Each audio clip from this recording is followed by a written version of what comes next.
କିନ୍ତୁ ଚୁନା ମାଛର ସ୍ୱାଦ କେତେ କେତେ ଲୋକ ଚୁନା ମାଛ ଟିକେ ପଖାଳରେ ଖାଇବେ ବୋଲି ସମସ୍ତେ ବସିଛନ୍ତି ଅପେକ୍ଷା କରି। ଏପଟେ ଜଣେ ଗାଧେଇ ପଡ଼ିଲେଣି।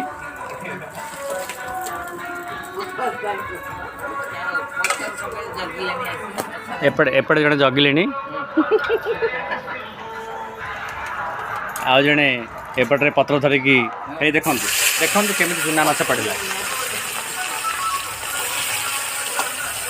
ଏମିତି କଢ଼େଇରେ ଧୀରେ ଧୀରେ ଏମିତି ଖଡ଼ିକାରେ ଟିକେ ଟିକେ ନେଇକି ପକେଇବେ, କାହିଁକିନା ହାତରେ ପକେଇଲେ ହାତରେ ପଡ଼ିଯିବାର ସମ୍ଭାବନା ଅଛି।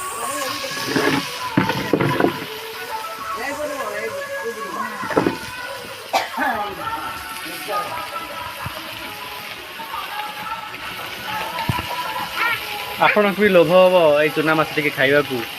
କେତେ ସୁନ୍ଦର ଦେଖାଯାଉଛି।